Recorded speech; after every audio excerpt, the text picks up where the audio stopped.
Hello, everyone. Welcome to Forge the Narrative. My name is Paul, your host. We all Bell Souls podcast, joined by Tanya Gates, Hey, everybody. Red Powell, and Adam Camilleri. What up? G'day. Today, we're going to be talking about Death Guard and World Eaters. You can get your hands on the starter boxes for them this weekend. Games Workshop was kind enough to send us the data sheets and some of the boxes. I want to show off some of the, I primed this Death Guard green. This is the one of the new characters you can get in the Death Guard box. It's gonna be pretty spectacular. Let's actually start out talking with Death Guard. I hope everybody's doing all right. We're going to be going down some of the major changes in the codexes coming out, and talk about what we like and the things to watch out for. Yeah, this is a very exciting release for me because I've really wanted to see what their think tank can do with these two identities.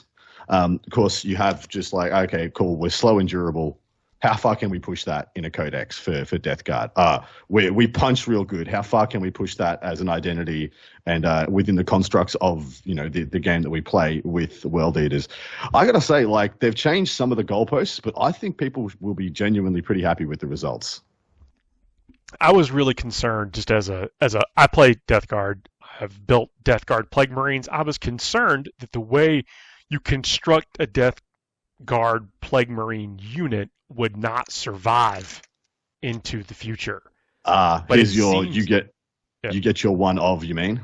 Yeah, something like that. I wasn't sure exactly, if it was going to be, because it's like you can kit them out a couple different ways, and it's one of those things that people have certainly, meta chased on. I've been guilty of that, of building fit for purpose units, and anytime you're dealing with an index, it's like, what's it going to be? I've been a huge Plague Marine stan in saying that they're like the most flexible and probably best per point for what you can do with it. Like the highest possibility of what you can do with their battle line units in the game. It's probably like top 3 in my estimations, that you can make it a shooting unit. You can make it a fighting unit. You can make it bits of both unit. You can make it a mortal wound dealing unit. You can make it just a bunch of objective control to go and flip objectives. You can make it a fights first, melee deterrent unit. So I've been a big fan of Plague Marines for a long time, and I don't think that's going to change in this book. I don't either. But the nice comforting thing that my fears, were unfounded. You can build the Plague Marine unit in the same capacity as you did before. Basically, you can build it for a certain whatever style you want, or as the game shifts, your models that you lovingly crafted and put time into are still functional in this codex, which is really nice to see. There are some things though that are not present that were previously present in the index, and that's worth pointing out. Go and get this out of the way. There's no Chaos Lord and Power Armor or Terminator Armor. There are no Cultist, and there's no standard Chaos Sorcerer. But there's basically everything else, like all the Death Guard specific things that you know and love are in this dex, and even expanded upon. And there are some really nice changes, and then some things that you're gonna be leaving a mark on the meta, I think, for the next several months. So straight off the bat, alluding to what we're going to be talking about, it's interesting how they're dealing with Primarchs moving forward, because Mortarion is, oh my god, very, very good, I believe. But he doesn't do the same thing. It's a little bit different. Completely different. He's more deadly in combat, which is good, needed to be. And instead of having, one aura to rule them all in ignoring all modifiers, he now has auras that are kind of fit for purpose, but all do very exciting, interesting things. As he's like, the Primarch, pick your ability, pick your poison, choose your own adventure style. Yeah, once per turn, this model can use the one of the Lord of the Death Guard abilities, and there's like a table similar to Fulgrim has to the left there. But it's important in that, instead of, in a specific phase, you choose this. Yeah. I think he has more flexibility in that his is this once per turn, and then you choose where these three, like where you want one of these three things to occur. And technically, I mean, y'all correct me if I'm wrong, but once per turn, is arguably better than once per battle round, right? Yeah, Wrong? I agree. Because some of that's more situational to what's happening in your opponent's turn versus what's happening in your turn. Well, in addition, you don't have to, so a lot of the time what your Primarch is doing is usually very face up, because you have to pick it at the start of a command phase or the start of a battle round, or, in your, whatnot. Whereas this one is just 3 abilities that anytime one of them triggers, you can choose to use it. That'll be the only one you get to use for that turn. But the fact is that you have 3 things that your opponent needs to, conjure in their head, of 3 things you can do to mess with them, 3 things you can do to impact the game, rather than here's Fulgrim or here's Angron, who's just going to, do something a little better for this turn. Mortarion kind of holds his cards a little tighter to the chest and is like, this one. And I like that. I like that ideology a lot. I hope that I adopt that more across the board for Primarchs. The first ability here in the Lord of the Death Guard is Disease Influence. Just after an enemy unit ends a normal move, advance, or fall back move within 9 inches of a friendly Death Guard unit that is within 6 inches of this model. If that Death Guard unit is not within engagement range of one or more enemy units, it can make a normal move up to 5 inches. Yeah, that's a CP. That's a stratagem. That's something that people have been paying command points for since the start of this edition. And he's just got it built into the data sheet. But wait, there's more. Continue. Well, and also, the fact that this is a codex limited by 4 and 5 movement ranges on a lot of the stuff you might be taking, and so anything you get a little bit of bonus movement, it's huge. It's huge. I think that's an excess. That might be even something that this codex would have paid 2 CP for. Yeah, because it's something it doesn't get access to otherwise. It's not like Thousand Suns where you just pay the Cabal points and move again. This is like a serious force multiplier. Boon of Death is the next one. In the fight phase, when a friendly Death Guard unit within 6 inches of this model is selected as a target of an attack, this model can use this ability. If it does, until the end of the phase, each time a model in that Death Guard unit is destroyed by a melee attack, if that model has not fought this phase, roll a d6 on a 2+. Do not remove it from play. The destroyed model can fight after the attacking unit has finished making attacks, and then it's removed from play. So we know on stratagem economy, CP economy, 1 CP for a 4+ fight on death is the going rate for a 50-50 to fight on death. So this is more akin to a 2 CP stratagem because you fight on death on a 2+. So I'm really here for this one. I think this is an excellent option. And this is not like a terrain piece that you're dragging around with you or whatever. This is on a Primarch, a toughness 12, 16 wounds, 2+ save, 4% invulnerable, with a truckload of quality attacks. Movement 10, again, that premium thing here. The last one of the 3 things to do is the Inflamed Reprisal, and your opponent's shooting phase when a friendly Death Guard unit within 6 inches of this model is selected as the target of an attack. The model can use this ability. If it does, after the attacking unit has finished making attacks, that Death Guard unit can shoot as if it were your shooting phase, but when resolving those attacks, it can only target the enemy unit, and only if this is an eligible target. So, yeah, another one. That's a command point. And the fact that you don't need to pick these, you just wait until one of these gets triggered and then choose to use it or not, means that there's a huge amount of depth and interplay and psychological warfare that's going to be enacted just by Mortarion existing on your table. Yeah, of doing things that your opponent wants to do to you, and you get answers. And this ability, I know we just talked about some great abilities, but just all the time, doesn't have to choose. This is just something that Mortarion has. The Host of Plagues. At the end of your movement phase, roll 1d6 for each enemy unit within 6 inches of this model, adding 1 to the result if the enemy unit is afflicted. We did jump in right to the meat of this, but the afflicted is if you're within contagion range or some other things we'll talk about, then you are afflicted and you get the stuff.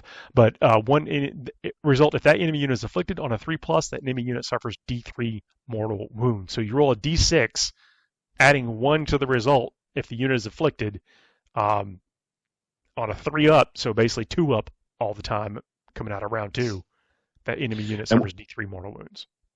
And what I love is that Mortarion also has grenades. So you can throw a grenade. He also has Rotwind still as one of his shooting profiles, his psychic attack that does devastating wounds.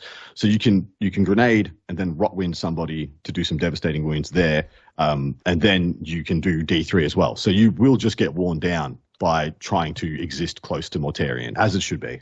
Yeah, and at the same time, he's going to be really difficult to kill because he is toughness 12. He's got a 4-up invul, a 2-up armor, and a 5-up feel no pain. It's not like you're going to be able to just easily snipe him and get this force Dunk him. multiplier off of the field. Exactly right. He's got 2 wounds less than a Rogel Dawn, but he has 16 wounds with a 5-up feel no pain, so it's a pseudo extra 2.5 wounds that he has riding there. So it's like an effective 18.5 wounds that you've got to get through a 2+4+ T12. So he's a Rogel Dawn and a bit to kill, and it's a lot. He's a lot. I like it. Deadly Demise D6, Deep Strike, and as you mentioned, that 5+ feel no pain. So bonkers. I mean, really not. I mean, in a vacuum, right? I mean, of course, you are playing with a model that has to move around the tabletop.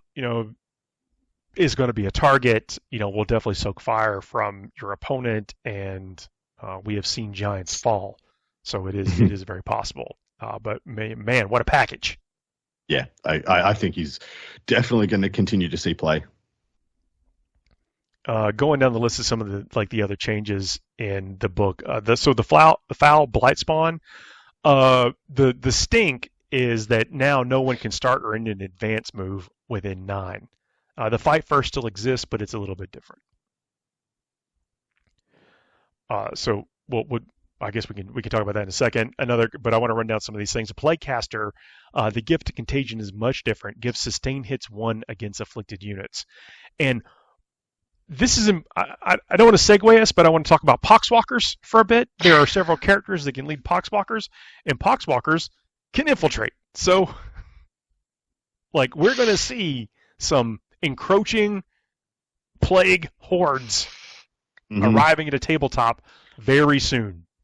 Yeah, and there, of course, is a detachment that heavily supports Poxwalkers, as you could assume, and it's a banger. It's a banger.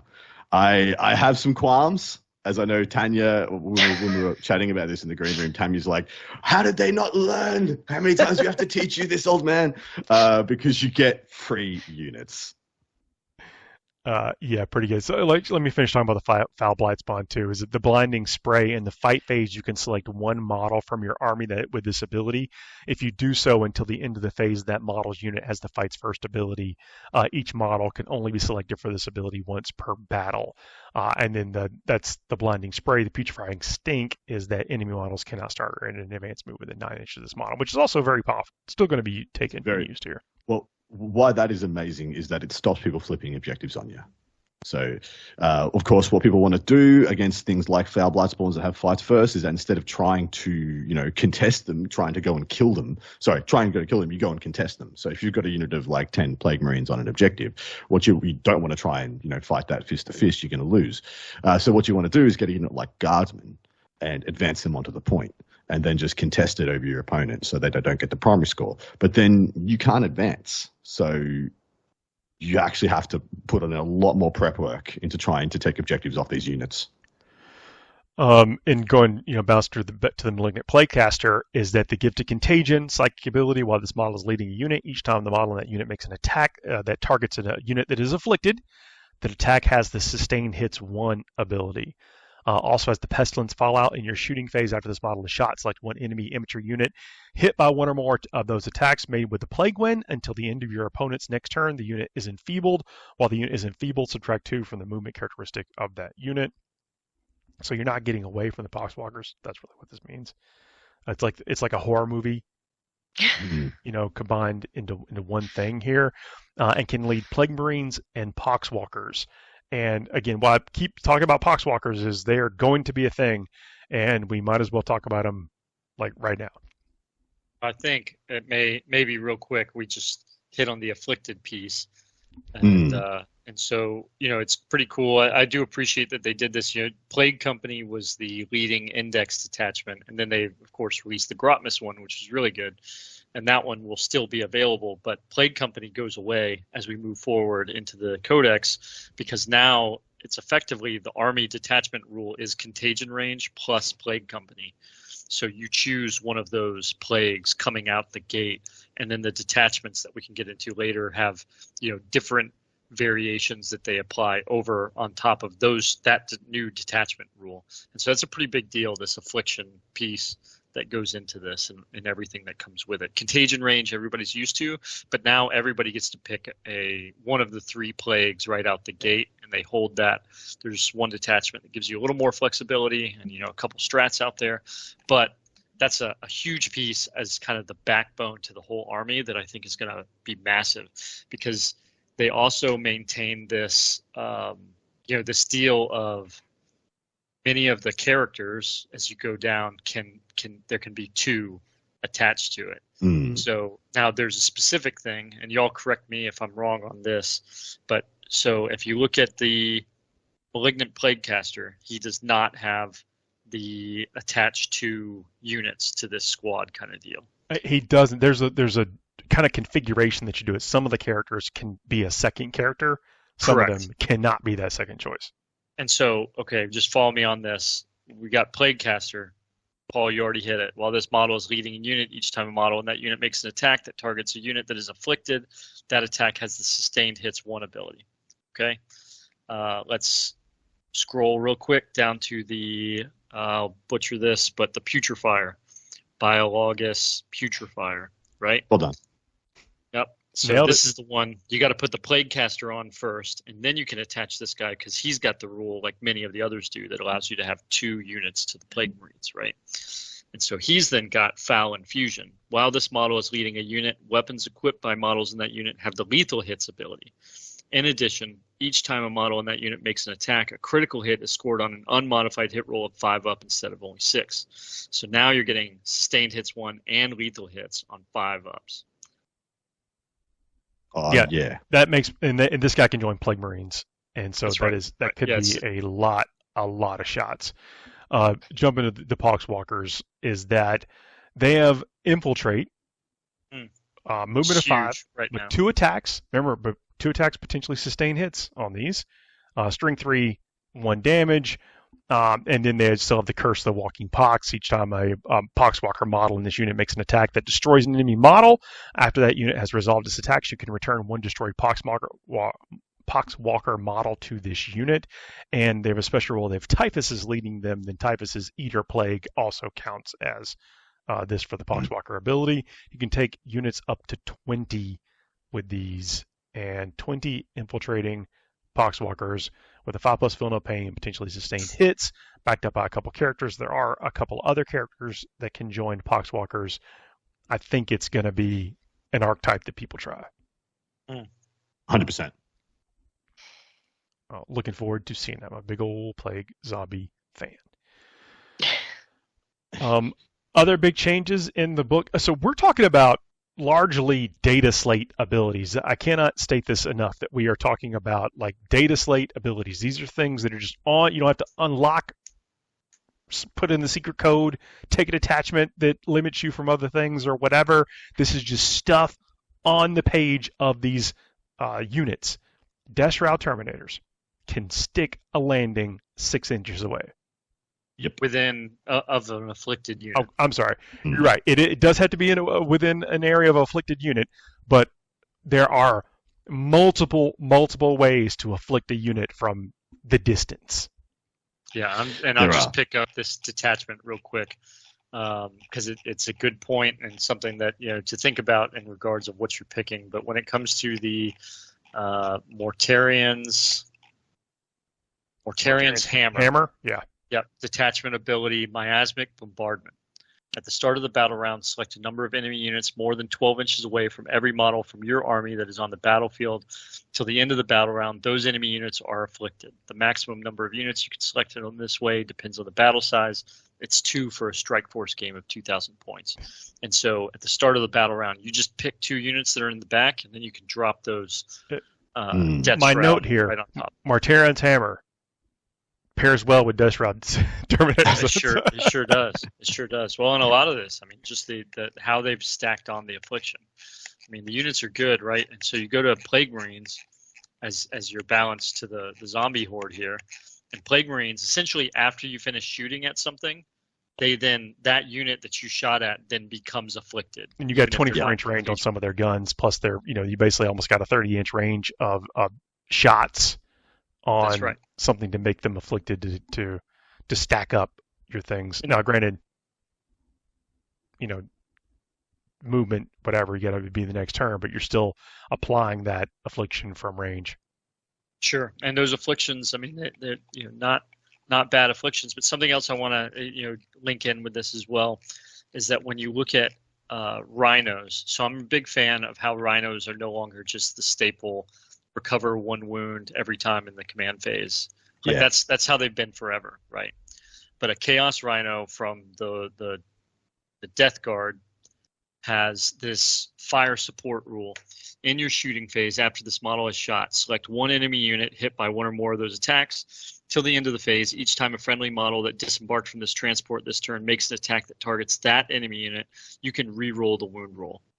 And so you just unlock real quick, okay, your Rhino moves up, everybody disembarks, they all shoot. The Rhino shoots first, it shoots at something, and then this unit that may or may not have lethal hits and sustained hits 1 on 5s suddenly just pops off and is re-rolling all wounds.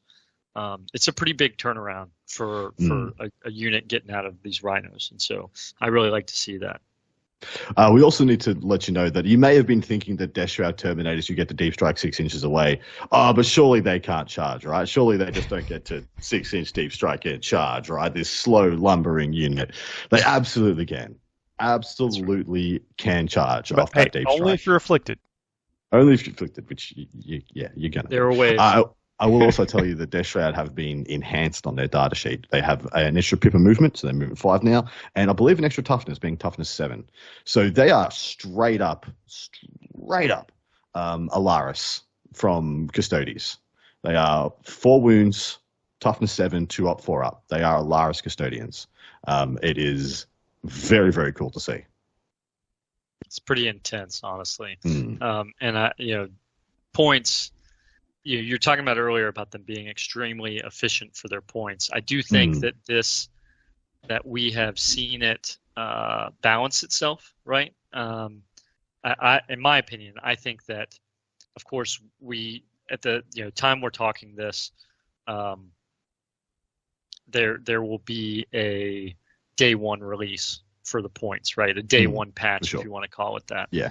And with that, what's in the codex, I thought they were doing. I mean, I think it was a pretty good initial stab, but we know, it takes time to develop these things. It takes time, and the meta develops, and there's already a data slate probably that's already come out by the time that from when this book was written to when it's printed to when it ships. I don't know all the logistics, but that's just an assumption that I think is fair to have. And so they've been dropping these day 1 patches, and the day 1 patch for Death Guard, it's 6 models, Death Shroud Terminators, 300 points. Seems fair. Seems fair. They're going to hit hard, and they're going to get there. Whereas before, like as someone who has definitely come down 9 inches away and never made that charge. I mean, not never, but enough to where it's punishing. Yeah, the thing feels real good. So here's the thing, right? Because previously, even if you made that 9-inch charge, most likely you were hitting a screen, and then the rest of the army backs up out of charge range. What if they couldn't advance away because you used a Rhino with the Foul Blightspawn to make it so they can't start or end an advance move within 9 inches of the model? So you're like, what's your move characteristic, mate? That's all you get. So there are some beautiful little combos here to trap people, slow them down, make sure they stay within contagion range, make sure they stay within shooting and charge range. I think there's some really, really excellent combos here. Combos all over the place. And let's talk about the new model. So the brand new model, the Lord of Poxes, basically gives an 18-inch loan op to the unit of Plague Marines. And that, as an army that wants you to get close enough to them to do something to, where now just basically makes you get closer. Also, I've just got to say, so the vast majority of the time, you will get one premium thing on your World Eater character. It's cool. You get a good flamer and fights first for the Blightspawn. You get good grenades that's kind of it for the for the other guy. This dude, for some reason, absolutely slaps in combat. In addition to having two got a big good sword. buffs. That's the benefit of sword. being modeled Big old with a sword. giant weapon. So he actually does several things. The Lord of Poxes is it's that this model here. I've primed Death Guard green, getting ready to go. Cannot wait to get that painted up. Add 3 inches to the range of this model's contagion range. Just data slate ability. Again, we're talking about data slate abilities. Shroud of Disease. While this model is leading a unit, that unit cannot be targeted by ranged attacks unless the attacking model is within 18 inches. Hell yeah. Of course, he is, bad to the bone, so has a plasma pistol. That's the mark. That's the anointment of the 44,000 millennium. But then the Great Plague Blade, devastating wounds, lethal hits, 6 attacks, hits on 2, strength 8, neg 2 AP, 2 damage apiece. It's amazing. It's just amazing he gets to, all this goodness and still just absolutely smacks in combat as well.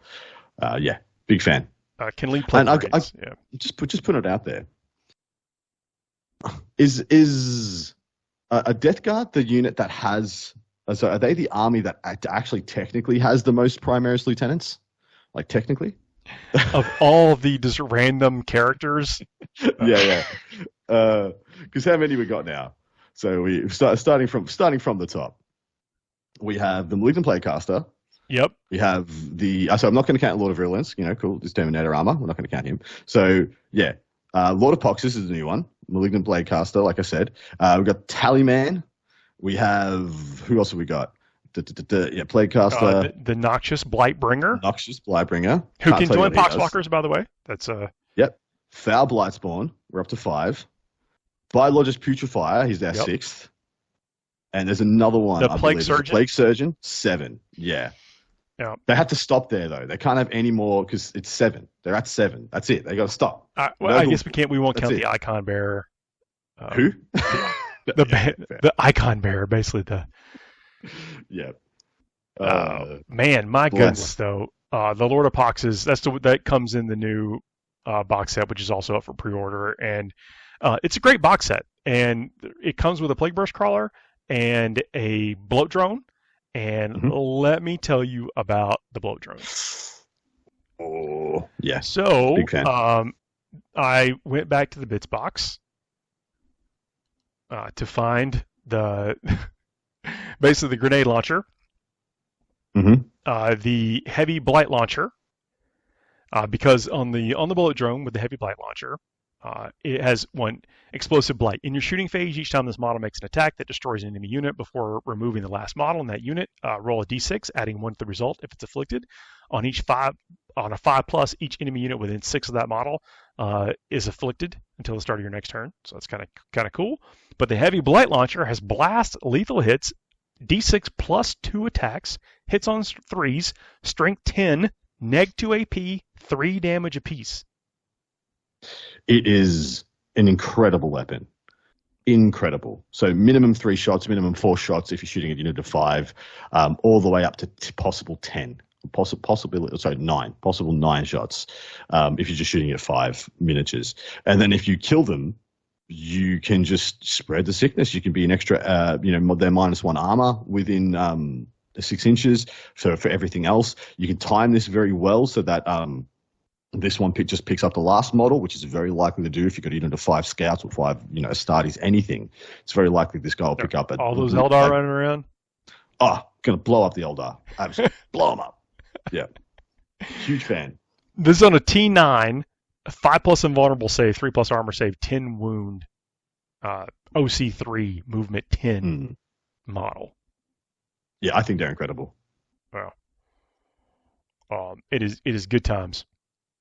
So if you have previously not equipped them with that Raid Your Bits box, you might want to consider that. It's a good time to have had them magnetized in the first place. Very good time. Indeed, yeah. But nice upgrade. Let's see what else is different here. We mentioned lots of characters can join the Poxwalkers. I think that's going to be a thing to where just the pressure, 80+ models in your face, and then things can be coming in off the table edge and everything too. We can talk about that because you can respawn some of these. So yeah, it's time. It's time to talk about the Tanya's favorite detachment. Yeah, the different still change. The Lord of the Virulence, the Blight Bombardment is different. Kind of combos with the Plague Burst Crawler, maybe. If you want to launch some attacks, it combos pretty well with blast stuff. The Hellbrute has changed. It gets +1 to wound against afflicted units, so that could be pretty good. If you're looking for, we've seen a lot of those kind of 60mm, 4mm bases running around and doing stuff. There's a lot. This is going to be a very compelling codex. I think this is going to have an impact. So, is it the Shamblerot Vectorum? Is the detachment in question? Is that the one that allows you to basically respawn? Oh, respawn. Not even respawn. Yeah. You get freebies. Yeah. Freebies. So this is the Shamblerot Vectorum. The detachment rule is in your command phase in each of the following battle rounds, depending on your chosen battle size, add a new Poxwalker unit with a starting strength of 10 to your army and strategic reserves. If you're playing Strike Force, it is turn 2, 3, and 4. 2, 3, and 4. You just get 30 Poxwalkers. And you get 10 of them on turn 2, turn 3, and turn 4. And Poxwalkers also gain battle line. So you can have 120 of them in your already, because you can have 6 units of 20 in your starting army. And then you get 10 for the lulls. So on 2, 3, and 4. So and then naturally, a big old blob right there in the middle. This blocks everybody else, and you just pell out everything about him. Mm-hmm. What is interesting is that they're allowing you to have a unit that comes on from Strat Reserve in turn 4, which is actually very unique. This is kind of the first time I've seen that as a base rule. That starts in Strategic Reserve, essentially. Yeah. Correct. Yeah. There will have to be an FAQ to say that in competitive games that they don't just auto die. Cool. You got 10 Poxwalkers in reserve. That's turn 4. Or maybe they do. That's very themey.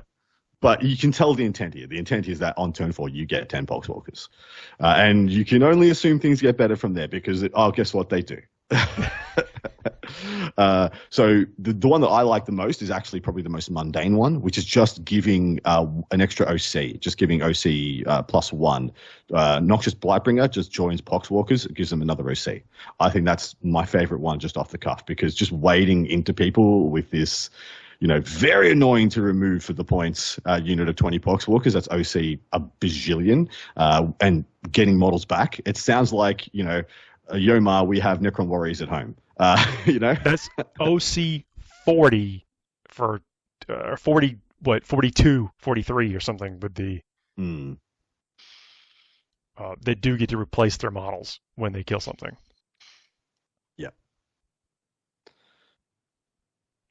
And then Noxious Blightbringer. Obviously one of the characters that can join Poxwalkers, and we didn't talk about it. It add 1 to the movement, and you can re-roll advance and charge rolls for the unit that it joins. The other enhancement I really like is the Talisman of Burgeoning, which is essentially Death Guard model only. While the bear is leading a unit, add 1 to the toughness characteristic of Poxwalkers. So you'll get a unit of up to 20 T5 Poxwalkers to just roll around with. So very nice.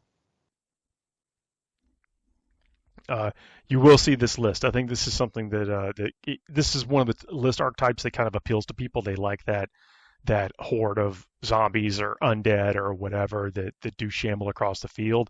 And it's cool to put some of these characters with these units, like Typhus with plague zombies.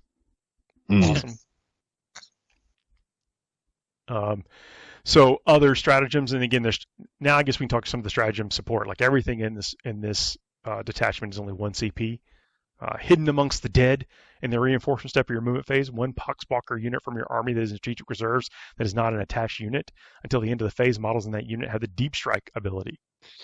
So you can rain the Pox. Those 3 free units that you have on turns 2, 3, 4 in a Strike Force game for 1 CP can just choose the Deep Strike. And so I just think that's exceptionally Not good. an attaching, so you can't put another character with it. Like even Nah. if it's Typhus, Yeah. who has Deep Strike, you can't throw Typhus in there. So probably a little bit of balance there. The one I like a lot is the Grip of the Walking Pox. Grip of the Walking Pox. I was like, close. Rocks, walk. Yeah. Anyway, it's a fight phase. So pretty much how this works is for 1 CP, 1 Poxwalker unit from your army that was selected as a target of attack, so you're being attacked. After the attacking unit has fought, roll 1d6 for each model in your unit that was destroyed. And on a 6, the attacking unit suffers a mortal wound. And if your unit is not destroyed, every mortal that you do will get you a Poxwalker back. So there are units in the game that will go in and against, the T5 unit, let's just say, have good odds to scrape, 12, 13, 14, 15 of your Poxwalkers in an activation, especially when we talk about World Eaters in a few minutes. They've got some models and units in there that'll just go straight through these Poxwalkers. But let's just say they kill 18 of them. And you roll 18 dice and you spike a little bit and you get 5 Poxwalkers back, half kill their unit, and now you're back up to, 7, 8 Poxwalkers, and then, you attack. And you maybe get one or more back. But is this at the end of the fight phase? After they're attacking just force. Yeah, so it's before you activate. So you will regen back up more attacks to possibly do more wounds and get more Poxwalkers back. And so that's a bread and butter for me. That's like bread and butter. Love it. We do need to take a break and talk about World Eaters here in a second. Important to mention also that there are demons in this. There is a detachment very similar to the Emperor's Children that allows you to take certain types of demonic units that are in the Codex here. They're specific to the Death Guard demons, the Nurgle demons. This book is going to rock. Like it just absolutely is going to rock. We already know Death Guard is like been incredibly popular in like Europe. So I'm sure they have to be like that scene is going to explode in a virulent, fiery pop. I was trying to think of something. I think that Death Guard in general everywhere is pretty popular. So with people having more ways to play, I think that you're going to see more and more of these collections get dusted off. Not even just because, it does have some powerful rules. It has a lot of thematic rules as well, which is kind of nice to see. Yeah, well said. It does. It all fits well. Like nothing in here is like, oh, that's you can look at the model like, yeah, I could see that. I can see that. Lord of Virulence, I guess I would want to touch on there's, as we know, 100,000 characters in the thing that'll do something, there's like a way to stylize your army.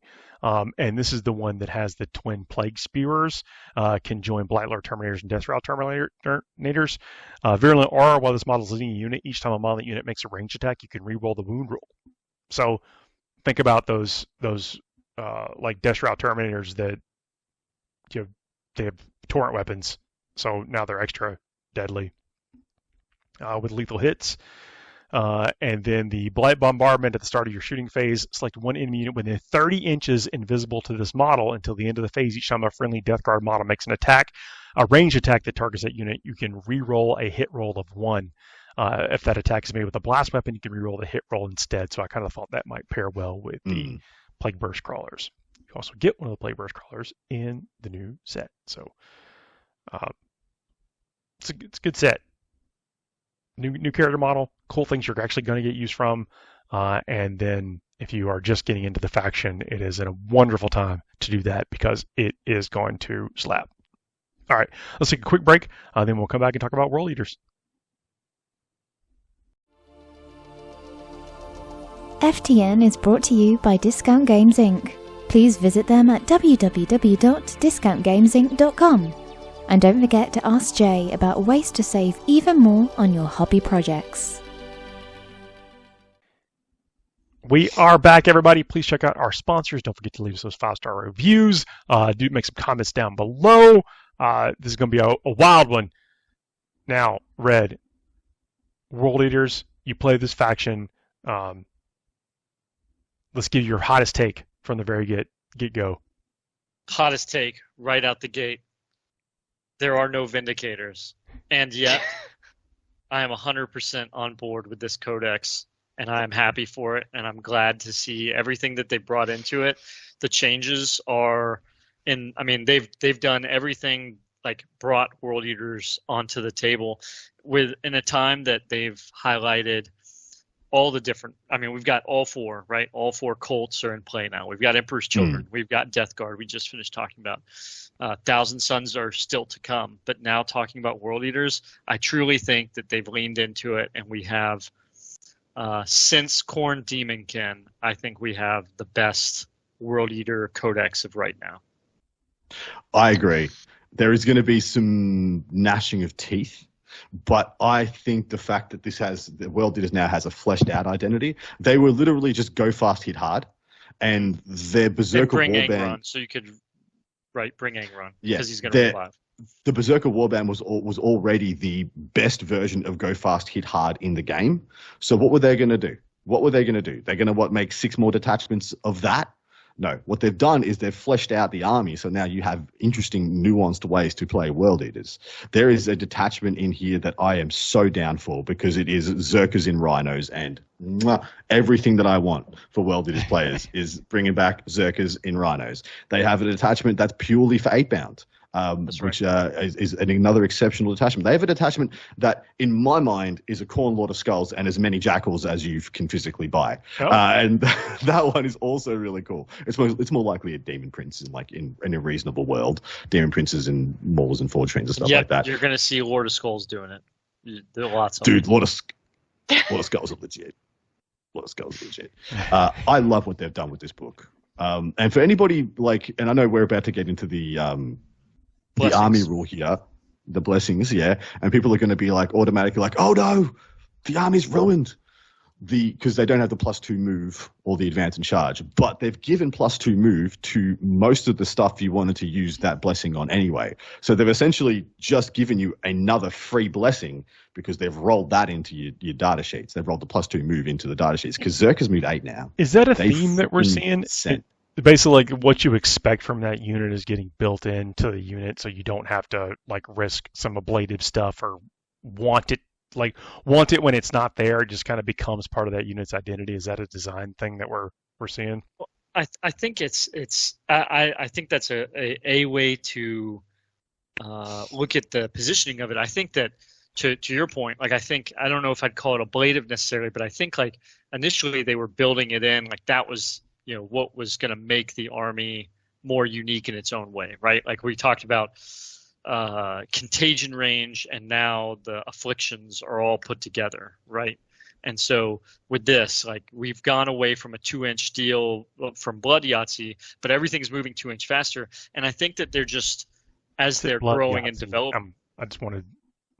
It's a real thing. Okay. Welcome to the game. Welcome to the real game here, Paul. If you're considering World Eaters, just know that you and me are going to enjoy several rolls of Blood Yahtzee. And so I agree with you, it is, but I think that it's just the natural progression of building these lore-based factions. And so they started off as they were kind of working with the designs, and then they saw how it worked as people have played it, and as Adam indicated, plenty of people have played it, to go fast and hit hard. And they realized, how do we build on the lore even more with some other things? And now, we went from just Berserker Horde and then added Vessels of Wrath during the Grotmas deal to now these other 5 that Adam outlined pretty well. We've got our, the Berserker Horde, the Jackal detachment, the Demon, the combination Demon detachment, the 8-bound detachment, and then you've also got an armored detachment. And so they've really captured these different areas of the Codex and World Eaters that I think is great. I mean, and it's when I talk about Berserker, okay, how do you make Berserker Horde any different than what it was before? Well, I'll tell you right now. You change the unit size after you already made it. After you already made them 8-inch movement, now they go from not just 5 to 10. Now they go from 10 to 20. And when you tell me that I can bring 80, in numbers of 8 here, I can bring 80 Berserkers on the field. It's go time. That's a real Berserker Horde. I admit I've been playing World Eaters like the last detachment we mentioned, the Gore Track detachment, which is the armored detachment, which is some great synergy with Rhino rushing, which is just such classic World Eaters. I mean, I've been Rhino rushing Berserkers for years now, but the ability to have 80 Berserkers on the table and to move them forward in one go. I'm just gonna, so first with Berserkers, very important. There's plenty of character stuff to talk about, especially Angron as we get back to it. But with Berserkers, moving 8 inches is massive, right? That's a huge jump just in the basic trick of it.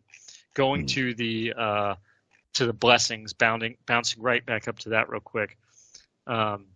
There is each time a model, so it's the second one. Each time a model in this unit makes a pile in or consolidation move, it can move up to 6 instead of 3. So you've increased the movement that much more. It used to be a thing when I played World Eaters that fought twice, which was a thing a couple editions ago, which has since phased out. You were making so much movement in the fact that you fought twice. You were piling in and consolidating twice. And now they're just getting that built back in its own way. And then we go on to this next part of what a Lord on Juggernaut does, which is, in my opinion, the new lead dude. And this is a massive, massive boost on top of it, because aggressive advance. While this model is leading a unit, he can lead 8-bound, Exalted 8-bound, or Khorne Berserkers. I'll have 3, please.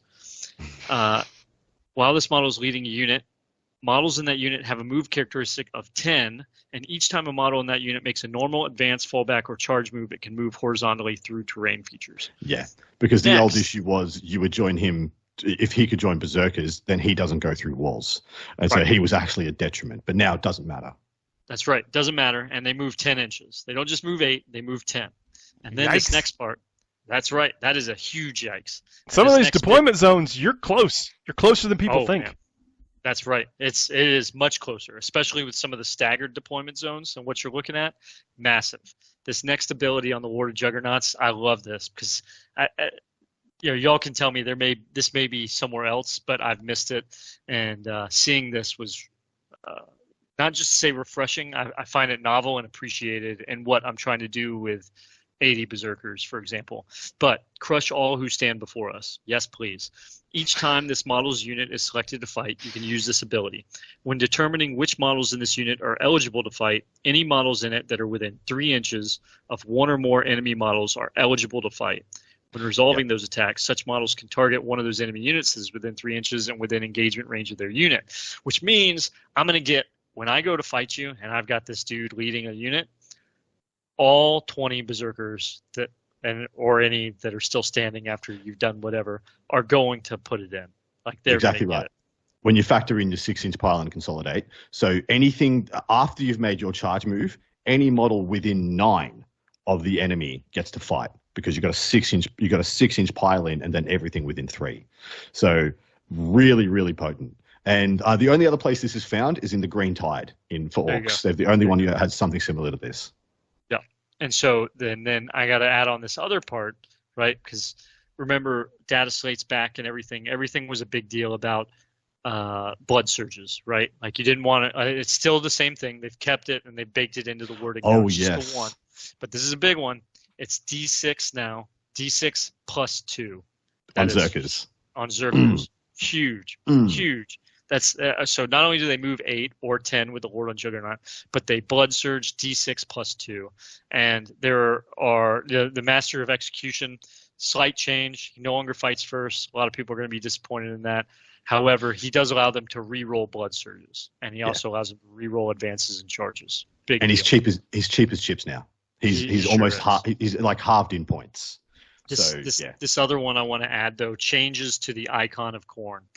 Each time the Bears unit, this is on the Khorne Berserkers and it's also on Jackals. Each time the Bears unit destroys an enemy unit, you gain 1 bloodshed point. Each time you make a Blessings of Khorne roll 1 additional D6 for each bloodshed point you have, after which all your bloodshed points are lost. So you get to play, I mean, you could, depending on how many units you kill with these Berserkers or Jackals, you could be playing essentially 2 cups worth of dice for Blood Yahtzee. And so I'm really excited. That right there, like that, we could outline the whole thing right there. Watching 80 berserkers move, just slam across the field is going to be intense. And so previously, it's not a stretch to say that the index for World Eaters was pretty much predicated around 8-bound. It was how many 8-bound do I take? It wasn't this, wasn't that. It's like, cool, I'm taking 8-bound. How many 8-bound do I take? And that was just a sliding scale. And then once you fitted in your 8-bound, you slapped in Angron, some bits and pieces, and your list was done. That's not going to be the case anymore, unless, of course, you're playing Their Detachment. Their Detachment gives them Blood Surge, by the way. It is just a D6, but that is still very good. You're gonna see a much more fleshed out unit selection for World Eaters as well. And one of the ones I'm so high on, and I get to do this with Paul because this is one of mine and Paul's oldest memes. Chaos Spawn. World Eaters Spawn are so good. And if you do not have 6 available to you, make sure you start clobbering some together now, because 3 units of 2 is going to be extremely good. Because one of the things that World Eaters don't threaten to do on every table anymore is get a turn 1 charge. World Eaters Spawn can get a turn 1 charge on every single table in the game. So they're movement 10 base, they scout 8. Yeah, so they're just 18 inches up. If you go first on turn 1, your spawn have just moved 18 inches. They get to advance and charge. So they're going minimum 19 inches if you roll a 1 on the advance, and then they declare a charge. If you roll a 6 on the advance and you're in you're in Hammer and Anvil, the furthest away. That is what's the Search and Destroy or whatever, the circle in the middle. I mean that's like 19 inches across. Or something. You're charging their home objective. Yeah, you're charging their home objective turn 1. And they're able to declare a charge in which they advance. So you can go 24 inches and declare, an average 7. So 31-inch threat range on an average, going up to 36. Oh, but if you roll any double in your Blood Yahtzee, yes, you just re-roll that charge anyway. Yes. That's right. Now you're getting it, Tanya. I love it. So I am a huge proponent of Spawn, and they have a huge bundle of attacks. They got 4 attacks D6 plus 4 plus D6 each. Yeah. At 5/1/2 points for 2 models. Oh my god, I think they're so phenomenal. They still have their Feel No Pain 5+. They're still Toughness 5 with 4 wounds. So each one of them has a pseudo. That's not nothing. Yep, pseudo 5th wound. And what you want to do is you want to just send these in and kill all the screens. Like turn 1, just send in 3 Spawn missiles, pick up all their guardsmen, their rattlings, their infiltrators, their scouts, the things that are going to stop you sending in the hammer blows later in the game. And in addition to that, they're not easy to remove. Like they're not just like, oh, look at them and they die. So I'm huge. I'm huge on Toughness 5, 4 wounds apiece. They're not great on saves, but with the Feel No Pain, yeah, you never know. Spawn. Evergreen. Every detachment, I think you can take at least 4 Spawn in every single army in this book. Seems like a solid recommendation. And you build some space out when you bring Goremongers, right? Because they'll infiltrate, exactly. So they'll hold off. So Emperor's Children, you can keep them in their deployment zone to a degree. It's the same effect that the Jaegers did for Votan, because the issue with the Votan having scout on all their bikes and all their Sagittars is that if someone just infiltrates 9 inches away from your deployment zone, you don't get to use that rule unless you want to scout deeper into your DZ. The Goremongers hold the space out front and then let the spawn scout up and get sent in. And 1 unit of 8 Goremongers is totally enough for this job. Even though I do think Goremongers are quite good, and if you went got more units of them, I wouldn't think it's a bad choice. They're the newest unit introduced through the Kill Team Blood and Zeal box set. Cool. Yeah. Very nice. And I have 2, and they're also in this codex, by the way. Sorry. That's right. 85 points. I don't want to take everyone hostage and listen to all my things, but I have 3 other data sheets that I really want to talk about, because they are units you would never have taken in World Eaters previously, and now you really, really want to. But if someone else wants to pop in, you go for it. Is Hellbrutes one of them? Yes. Well, you want to tell us about Hellbrutes? Oh, yeah, I'm happy to talk about Hellbrutes. I mean, Hellbrutes are one of those things. It's like when you see I think everyone has a bias against some of the models that have been around for a long time and historically have not necessarily made it into a bunch of lists. But I love this compulsion to go back and revisit some of these and see if you can make it work. And Hellbrute has Devoted of Destruction If this model is equipped with 2 melee weapons in addition to its close combat weapon, add 2 to the attached characteristic of 2 weapons, and also a frenzy in your opponent's shooting phase and in the fight phase. Each time an enemy unit targets this model, after that unit has finished making its attacks, this model can either shoot or fight. But when resolving those attacks, it can only target the enemy unit that shot it. Yep. So, tell us about this combo, Red, because I know you've lit up like a schoolboy when you're like, the pinball hellbrute. The pinball hellbrute, yes. I mean, well, that's the thing, is that frenzy doesn't say that it's limited in its interaction. And so you ideally you put a gun on it, and then you have a close combat. But it's this ability that it's each time it's finished making these attacks, it can either shoot or fight. And so that ability for it to just constantly go back and forth, like it's only 120 points, which means that it's definitely on the table for being considered for where it's going to go. And that ability to just constantly react to things without any real limitation to it means that if it's OC3, it's not it's nothing crazy, but it's enough that where it's at and those attacks are nothing, any of its attacks really, given that you're giving it either the fist, the hammer, or the scourge, one of those three, it's still going to put down a lot of damage to somebody. And so how you apply it, there's some nuance, but at the same time, that ability for it to respond to shooting or fighting each time that it gets targeted is massive. It can do. We've talked about it before. Anytime that you can get more actions out of something, you're going to gain a lot more momentum. And having one or two of these is just that big of a deal. Yep. I want to say and tell you all about the best defiler in the game. So World Eaters now, I think, have the best defiler variant in the game. And I do not think it is close. It still has the crab walker, scuttling walker stuff, so it can move over terrain and monsters and vehicles, stuff like that. But at the end of your opponent's movement phase, you can select one enemy unit that was set up on the battlefield within 12 of this model, and it can do one of two things. Shoot at that unit, or declare a charge against that unit.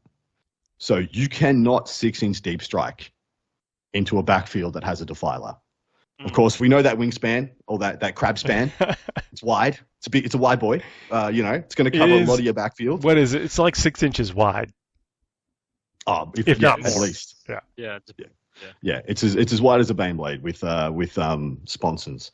And so the fact is, you just get to shoot. You still have your Defiler cannon, which is a very good battle cannon profile. Rapid fire 3 at 24 inches, 48 rapid fire 3. So you'll have D6 plus 6 blast shots at 10-1-3. You are not deep striking some uppy downy, some scouts into your opponent's backfield. You're not gonna chuck down a Calidus assassin. It has to be outside 12 inches or it's dead. You're not gonna go and just easily get behind enemy lines or an established locus for max points in your opponent's backfield with a single defiler just hanging out on your home objective, which will also offer fire support. Like at the same time, it still just offers long range fire support whilst just literally being like that. You can't have my home objective. Mine can't have. Don't be surprised that I've got 4 of these things. I know I only need 3. I've got 4, and they're almost all equipped with. That's your dedication to the craft. That's right, Reaper auto cannons and scourges. So they get the extra attacks in, and those Reaper auto cannons aren't a joke either. With devastating wounds, rapid fire 4, meaning at 18 inches there's 8 shots coming, and there's sustained hits 1. It's a big deal. It's a lot of shots, and it's a wild ability. It's the first of its kind of ability, which to me just means that it comes at a premium. It's just worth more because there's nothing else that replicates what this does. So it brings a unique subset of questions to your opponent's strategy. I do so like it comes in 3s. When you can put like a self-sufficient model on the back. Table it and not even worry about it. Like it does everything I need to. It screens pretty well. It's a deterrent. It basically envelops an objective if necessary. It can shoot. It's got to be high on the list for consideration. I would agree, and it's sitting at, when we look at it, the Defiler is 180 points, which is not bad for a vehicle like that. I mean, when a Vindicator, Chaos, or Space Marine costs 185. This thing clearly is earning those points. Yep. I guarantee you, huge fan. they would have not given your Vindicators the ability to half the abilities of this. They wouldn't. But I'm telling you, I don't need it. I got this Defiler. I got 20 Berserkers, and Adam, you want to go off on the Mauler Fiend now because we've got that too. Finally, yeah. So the Mauler and the Forge Fiend, I think, are both very takeable. The Forge Fiend, I'll touch on first because it shows up in the book first. But the Forge Fiend, the World Eater's Forge Fiend, is a very good model. It does hit on 4, so Bliss Skill 4+, but is Ectoplasma Cannons and Head Exalted Cannons, as standard.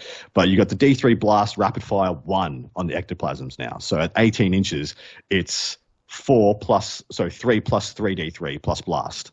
So you're shooting at 5 guys, use 6 plus 3D3 shots. And each time this model makes a range attack that targets the closest eligible target within 18, you're already being told by the rapid fire profile you want to be shooting something in 18. You re-roll to hit. And it's 10-3-3 still on that profile. That's pretty. The thing hits on 4s, so that's like the reroll to hit is pretty impressive. It is a big huge, deal. huge.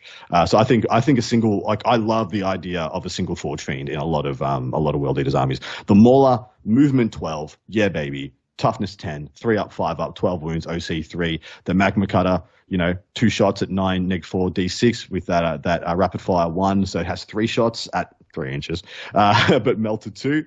The Lasher Tendrils, still your 6 extra attacks, but then it has 8 attacks with the Mauler Fists.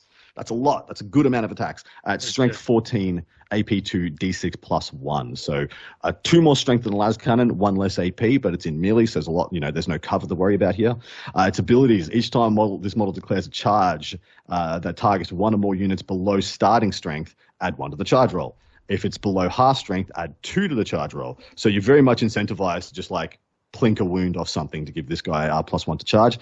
And this time this model makes a melee attack that targets an enemy unit that is below starting strength, add 1 to the hit roll. And below half strength, add 1 to the wound roll. So you want to just hit a wound off something. You just want to hit a model off something. So this guy gets +1 charge, +1 to hit. And then it's hitting on 2s with 14 attacks, which will benefit from sustained and lethals and all the other beautiful things in your army rule. That's right. It's coming. Now, again, I've got to clearly... There's the thing about these rhinos, right? And we can jump. I mean, I want to go from here to the Chaos Rhino back up to the detachment, the Gore Track detachment, because I think that it's hot, right? So slight change. You got to go back to the Berserkers real quick. Berserkers are no longer strength 5. They're strength 4. But the Berserker Horde detachment is on the charge. You get +1 attack and +2 strength. So it brings you up. The math ends up being the same as long as you're on the charge, right? But Chaos Rhino, meet any challenge. This is its new ability. No longer does it just gain a wound back it doesn't gain a wound back during the command phase. Instead, it has this.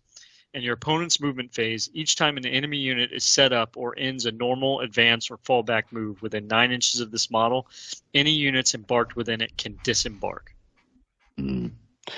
This is part of the package that comes with the Gore Track, which makes me think that the Gore Track detachment has one of the best primary scoring games in the game. It's massive. You defend your primary so well. Berserkers are still OC2. Yeah, I'm not crazy there. They are. Yep. So if you just have a Rhino on an objective and your opponent wants just right there on the little track that's just on it, just like, hey, I'm touching this to say I'm claiming it.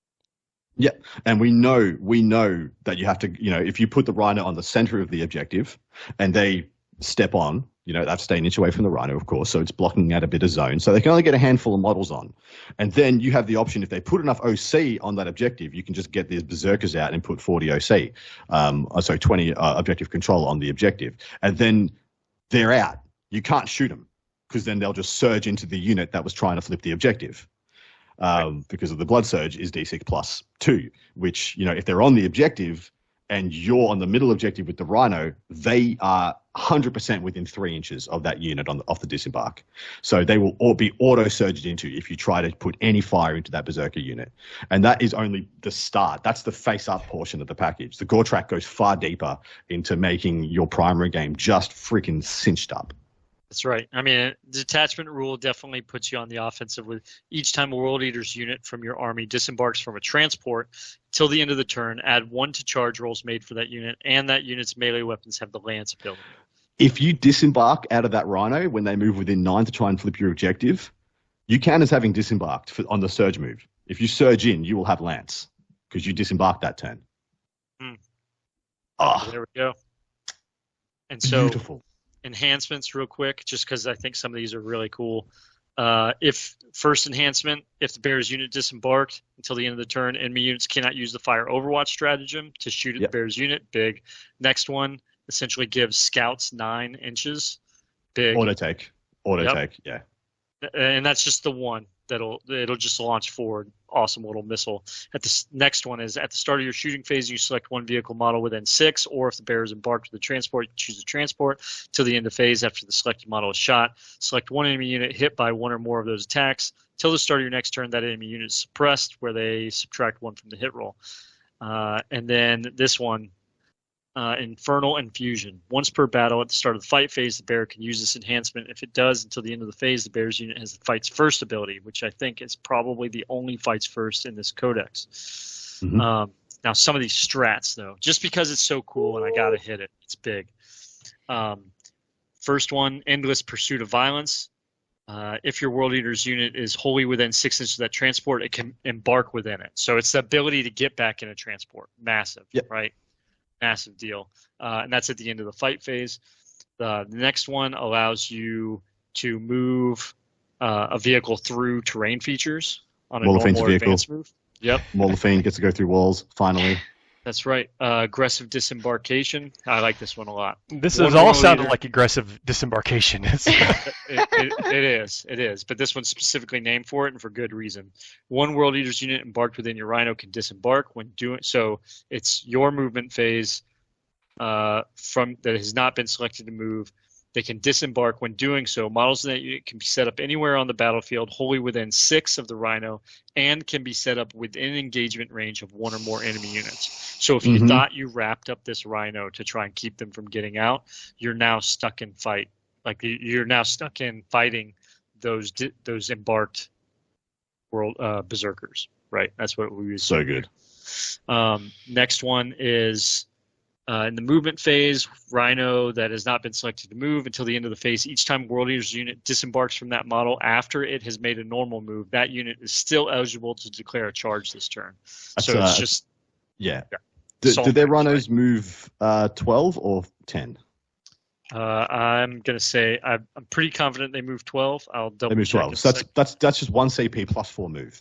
That's right. Because you move 8 as standard. As long as you can move in a straight line, that's just a 1 CP plus 4 move on your Berserkers. It's more than that. It's plus 7. Because the Rhino moves 4 inches longer than the Berserkers, then you disembark 3. So it's plus 7 move. It's wild. So this next one, I like when they do this. Unrelenting Advance and Fury Unleashed are ones that you can't use. Like you can't stack them. Because it shows there's ideas for balance, and this is your opponent's shooting phase just after an enemy unit is shot. One World Eater's vehicle model from your army that was hit by 1 or more of the attacking units attacks. That model can make a normal move of up to 6 inches. That's a huge. I mean, it's just getting to places, right? Yeah. Next one, Fury Unleashed. Your opponent's shooting phase just after an enemy unit is shot. One World Eater's Rhino specific. That from your army that has 1 or more wounds remaining and was hit by 1 or more of the attacking unit's attacks. 1 Khorne Berserker unit embarked within your model can disembark and immediately make a Blood Surge move. Boom. This is the one everyone's going to have to know about and have to play around. Because cool. You're thinking, they're going to disembark. Yep, then they're going to make an automatic Blood Surge with plus 2. So they're going to disembark 3 inches and then make it minimum 6, a minimum another 3 inches. So you have to be, if you want to be not auto blood surged into, you have to be 6.1 away from the Rhino? Right. Yeah, 6.1 inches away from the Rhino to not be automatically blood surged into. You have to be 8.1 away if you want to be on average not blood surged into. If you don't want the option to be blood surged into, you have to be 11.1 away. Which means you're just zoning off your primary, like I said. You have a Rhino on an objective. You have a Rhino on an objective, and you have 3 ways to make sure your opponent can't mess with it. And it's just, so potent. So, I love what you're describing here is almost instead of just the overtly, you look at it, these guys have axes. We know they're supposed to charge things and kill things, but you're talking about a control game. Oh, massive. Massive skill. It's a whole new wrinkle on how to play World Eaters. And they've done it in such a World Eaters way. World Eddies. That I should heard be you. the I cereal. heard you. That was good. That should be the should be the cereal. It's the cornflakes brought to you by World Eddies. Yeah. But yeah, that 100%. That is what they're doing now. It's psychological warfare. Because if you were fighting as World Eaters, if you rocked up on a battlefield and you see the World Eaters coming, you're pretty worried. All right. So I know we just have a few minutes left, but I want to address this. And look, also outside of what we were just talking about with some of the things in that one detachment that read off, we're talking about again just base data slate abilities. These things sound fun to play in a very thematic way, which is so cool to see, and I think it's going to make a lot of players happy about that.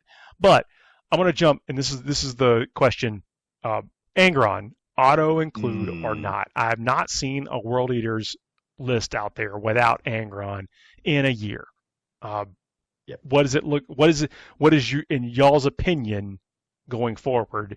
Or is it going to be quite as frequently taken as we've seen in the past? Still good, still great. Major change that he comes back now. And it's very specific. If you do, this model is no longer destroyed, and in the reinforcement step of your movement phase, it's set up anywhere on the battlefield using its deep strike ability with 8 wounds remaining. So it doesn't put him in reserves. He has to be set up in a very specific way. So I'm going to, Adam, you correct me if I'm wrong, I don't think you can rapid ingress him here, right? Yeah. And then when you do it, he takes up, it used to be that it was in addition to Blood Yahtzee, but now when he does it, he takes precedence over all other blessings. So if you choose to resurrect him on a 666 in Blood Yahtzee, you get nothing else, no other blood blessings. And so, and he comes back with 8 wounds remaining, and you can't rapid ingress him. And so, not saying that takes away from him so much. I mean, they do have him in the day one update at 385 points. So I think he's competitive. I'm just saying he's not auto take necessarily. I think that he still takes a lot, but that's it. Yeah. So I'm a little down on him. I'm really, really high on Khan, the Betrayer. I think he's much akin to Lucius. I think he's bordering on auto include, and much akin to Ahriman is in Thousand Suns. Angron for me is right place, right time now, like right list now, rather than being unga bunga, chuck him into everything. He's never going to be a bad reason to have him. I think he has to be put in your list with nuance and consideration. He still kills anything he touches. he still has 3 great Primarch abilities. The first of which I'm really high on, because while he's on the table, you can reroll 6 of your blood dice rolls. So 6 of your dice you just get to reroll, and we know you're going to be adding dice. When you talk about how it works, people are kind of familiar with it. You roll 8 dice, you can then use those the combination of dice that you get to do certain things. Yeah. Right. So his 3 abilities are still very good, especially that one. That one's my favorite one, where you can just make sure you're just getting and high rolling to get the ones you want every turn. But yeah, he's not auto include anymore. I would like to see his points come down a little bit over the next couple of months, because I think 385, they're just being a little cautious with him to see what happens. 350, 340 seems a bit more of what I'd like to see him as, to get back to being in most lists. But I don't expect him to be heavily taken on the outset, and I'm happy about that. I'm really happy that he's not going to be the auto include, and your list starts 400 points down because Angron's just too good not to take. I like it when your Primarchs are taken with, what am I giving up to take him, and is he worth the points? Because that's where the Lion's at, that's where Fulgrim's at, Gilliman and Magnus, notwithstanding. But yeah, I think he's decently balanced at the moment, but the points might be a little bit too high for my taste, my ultra competitive taste. Khan the freaking Betrayer though, he can betray me all day. But he now still gives a real once to wound to the Berserkers unit that he joins. He still will, I say bodyguard unit if you don't make a charge with him or he's not in combat. But he gets back up on a 2+ now, which I think is far more thematic to his fluff as well. Yep. The fact that on a 2+, he'll come back with 3 wounds remaining. And man, oh man, when you're playing against Guard or Tau or one of these monophase armies, he's just a problem. He's just such a problem. Yeah. Speaking of thematic rules, though, wouldn't it be funny if he was immune to tank shock? Yeah, half all incoming mortal wounds specifically for tank shock. Yeah. They still hurt, but they can't kill him. That's or tank right. shock can't remove his last wound. That would be cool. That would be really cool. Impale. What would the rule be called? Impale me once, for shame on me. Impale me twice. Shame on... Gore Shout, 8 attacks, 2+, 7, string 7, -2, 3 damage apiece. Anytime you see that 3 damage, especially on that quantity of quality attacks, I think that's huge. Well, and if he's in the Khorne, the Berserker detachment, he'll be strength 9, right, with 9 attacks. And if he's in the Gore-Trek detachment, it will be still 8 attacks, but +1 to wound with lance. And I do need to say that the last of the Blood Tithe options, the packed options, is Decapitating Strikes, which you will get if you roll 2 6s or 3 3s or better. So 3 3s, 3 4s, 3 5s, 3 6s. Each time a model in this unit makes an melee attack that targets an infantry unit, the attack has devastating wounds, and Khorne is one of the best applicable places for that ability. And that devastating wounds has no, I mean, outside of its own restrictions being devastating wounds, there's no like cap to it, right? So, there's no like max of 6. Like, so Angron, if you really wanted to, Angron, could go in with his 8 attacks and get 8 hits and 8 6s and just like, kill the Emperor. How many mortal wounds do you think it would take to kill the Emperor? I think 8d6 plus 16 would probably do it. I don't think so. Think so. Seems like a lot. Legendary Killer. While this model is leading a unit, each time a model in that unit makes a melee attack, reroll hit rolls of 1 and reroll wound rolls of 1. So definitely, I think you're exactly right with the spot there. Like, if you're not taking Khorne, I think you kind of have to ask yourself why you aren't taking Khorne if you're taking somebody he can go with. Exactly right. Now, there's only like 2 detachments that I think Khorne still makes sense, but he's not like Windmill Slam, and that's of course in the Possessed one, which is all based around 8 pound, so he doesn't really have a place there. Well, he doesn't get the maximum amount of the buffs, and there's the one that's based around the big stuff, little stuff, or biggie smalls as I call it, where your monsters and monsters and vehicles give a bunch of buffs to jackals, and jackals give a bunch of buffs to the monsters and vehicles. But yeah, he's superb. Do we want to talk about the new character? Yeah. Oh, yeah. There's a brand new character in this set, too. Let's talk about that, and we'll close out. So the Slaughterbound, you can assume he can only be attached to World Leaders Possessed models, which are in this, army defined as 8 bound and Exalted 8 bound. Should he be deployed with Exalted 8 bound, he will have Deep Strike. Should he be deployed with regular 8 bound, he will have their Scout 6. In combat, it's got 6 attacks, hitting on 2s at 8/2/2. That's an extremely buffable profile. He's move 10, toughness 6, 3 up, 5 up, 6 wounds. And then he has 2 abilities, guys. Who wants to hit those up? And it's important that we also, just real quick, we won't read off of them, but touch on 8 bound and Exalted 8 bound after this because of how he plays into it. But the first ability he has is Rage Eternal. While this model is leading a unit in your command phase, big here, you can return 1 destroyed bodyguard model to that unit. My God. That's 60 points coming back, right? That is massive. And that's movement, extended movement. Like, that's right. It's big. Are they on 50s, 8 bound? 50mm bases and 2 inches plus a 50, so that's like 4 point something inches increased. Threat range. Big. And then Possessed Lord, once per battle at the start of the fight phase, this model can use this ability. If it does until the end of the phase, add 3 to the attack's characteristics of melee weapons, and those weapons have the Devastating Wounds ability. So pretty big because it goes from 6 attacks to 9 attacks, weapon skill 2, strength 8, AP -2, 2 damage. Pretty big with deal. Devs, yeah. Yeah, 9 attacks. Berserker Warband, he'll go to 10 attacks at strength 10 with that profile. And to add to the comment before about the resurrection of the models on the big old base, these things move 10 base. So that's right. That is you're looking at it like a 14-inch movement range because that model comes back in the command phase. Yeah. So. And so outside of 8 bound Scouting 6 and Exalted 8 bound Deep Strike, it's just real quick. 8 bound, so there's no more like various weapon types. All 8 bound have the same weapons. All Exalted 8 bound have the same weapons, where they used to have different weapon profiles. Exalted 8 bounds have chain blades that are anti-monster 3-up and anti-vehicle 3-up. Pretty big deal. But wait, Red, isn't there an ability to give devastating wounds? Yeah, exactly. It's only when you're fighting infantry, but yeah, it's amazing. But the chain blades, though, when you look at the 8 bound, I mean, they're good. 5 attacks, strength 8, AP 2, D2. But this is the big one, I think, really.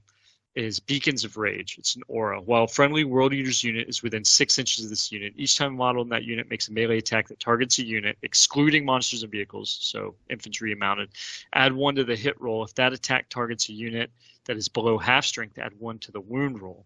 And I really think that this in the center of any of these things is really going to step up the World Eaters. Like, it puts them on another level. And this thing kind of moves around in the middle. It's no longer like we were talking about at the beginning, where it's, just how do you build around 8-bound and have them push out? No, it's where do we put 8-bound so that they benefit the army as a whole without, like, they're no longer just all rushing forward to lead the charge. And then Exalted 8-bound are very much monsters or vehicles focused. Their ability is essentially you have to make desperate escape tests if you try to fall back if you're a monster or vehicle from them. So a little different, maybe not as good for Exalted 8-bound, but I think 8-bound have some really good synergy for the rest of the army. Yeah, I think Exalted 8-bound, if you take them, it's a meta choice, and you're taking, you only need 3-mans. I'm absolutely convinced you only need 3-mans of Exalted 8-bound, 3 models, because like 3 of them with the right buffs and a Slaughterbound kill everything, any vehicle in the game that isn't a Dawn or a Land Raider. So do you want to double the cost of them, so the option to kill a Dawn or a Land Raider, or do you just want to kill it by using 2 units? So just the 3 Exalted 8-bound, the character, and 1 other unit just does it anyway. So units of 3 of those, I'm much more on board with the 8-bound. I like bigger units of 8-bound, regular 8-bound. That's right. I agree. Wow. I mean, there's going to be some great things hitting the shelves. If you're fans of these factions, you're going to be impressed. If you are just getting into it, this is going to be a great time to jump into it. Lots of options, lots of cool things. I think you're going to see multiple list builds out of these codexes, which is kind of defining hallmark of a good codex, if you ask me. Cannot wait to see what brewers do. By the time you hear this, Red and I may have actually had a battle. Nice. What are you going to bring, Red? Agents, baby. You get to fight World Eaters, Death Watch style. All right, well, listen, thanks a lot for listening, everybody. Please don't forget to hit those buttons, the like, share, subscribes in the comments. Let us know if you're excited about this. What are you most excited about that maybe we didn't hit, or anything you want to hear about? Let us know on in the comments, and we'll get a hit on the next episode. Y'all have a great rest of y'all's night. We'll see y'all soon, everybody. Bye, everybody. Bye.